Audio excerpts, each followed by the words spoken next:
Assalamualaikum warahmatullahi wabarakatuh. Perkenalkan nama saya Aulia Elvira, NIM 22005051, akan menjelaskan mengenai pola pengembangan paragraf.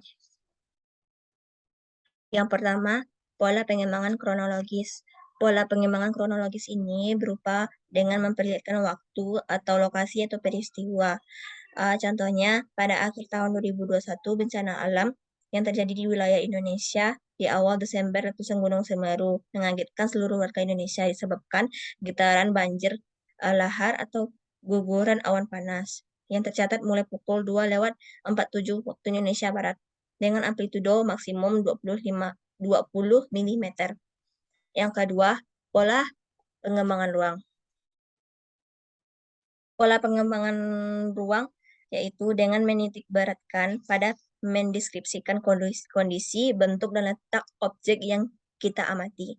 Contohnya, ciri-ciri kucing. Ciri-ciri kucing ini spesies hewan yang berkaki empat dan melahirkan seperti manusia. Dan dia mempunyai hidung satu, mata dua, dan mulut satu. Yang ketiga, pola pengembangan logis. Pola pengembangan logis yaitu didasarkan pada etika berpikir, didasarkan cara penyampaian kita. Contohnya, dalam berdiskusi di kelas harus disampaikan secara jelas dan logis agar audiens paham mengenai apa yang kita jelaskan. Yang selanjutnya, ada 8 teknik pengembangan tulisan, yaitu teknik perbandingan, teknik ilustrasi, teknik klasifikasi, teknik definisi, teknik analogi, teknik sebab akibat, dan teknik pemberian contoh. Uraian singkat ini akan dijelaskan pada slide selanjutnya.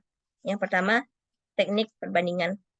Teknik perbandingan yaitu digunakan pengarang menunjukkan kesamaan atau perbedaan antara dua objek, orang, atau gagasan dari segi tertentu. Contohnya, membandingkan cara berpikir orang yang berpendidikan S1 dengan orang yang berpikir tamat sekolah menengah pertama atau SMP.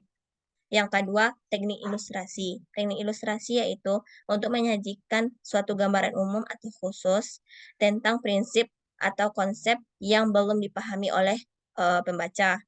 Contohnya, dalam menjelaskan suatu PPT pada kelompok, ada audiens yang kurang mengerti mengenai apa yang kita jelaskan tersebut. Dan kelompok penyaji memberikan sebuah ilustrasi mengenai materi yang belum mereka pahami. Selanjutnya, teknik klasifikasi. Teknik klasifikasi ini topik utamanya dengan mengelompokkan beberapa kelompok berdasarkan sifat-sifat tertentu. Contohnya, sampah berdasarkan jenis bahannya terbagi menjadi sampah organik atau sampah anorganik. Yang keempat, teknik definisi.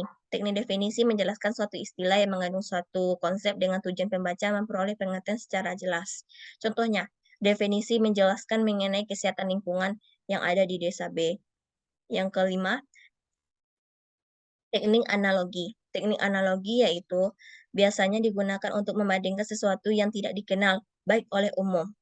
Contohnya, seseorang di hidup ini bagaikan roda yang berputar. Begitu pula pada manusia, pada hidup manusia. Kadang bahagia dan kadang ada dalam masa sulit. Yang keenam, teknik sebab akibat.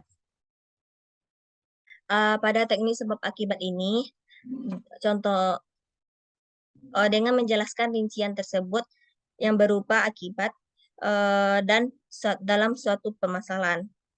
Contohnya, jalan ini sedang diperbaiki. Oleh sebab itu, kita diarahkan untuk lewat ke jalan lain. Dan adapun contoh yang lain, hutan di kawasan itu sering ditebang. Akibatnya, banjir dan tanah longsor kerap terjadi. Karena cuaca buruk, semua penerbangan hari ini ditunda. Itulah contoh dari teknik sebab akibat atau akibat sebab.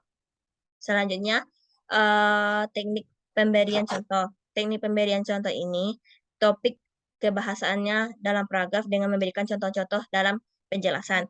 Contohnya, pada PPT kita menjelaskan suatu materi dan di dalam materi tersebut berupa contoh-contoh agar audiens mengerti mengenai apa yang kita jelaskan dengan memberikan contoh tersebut. Sekian, terima kasih. Inilah penjelasan mengenai topik pengembangan paragraf. Dan kalau ada kata-kata saya yang salah, mohon dimaafkan. Sekian, terima kasih. Assalamualaikum warahmatullahi wabarakatuh.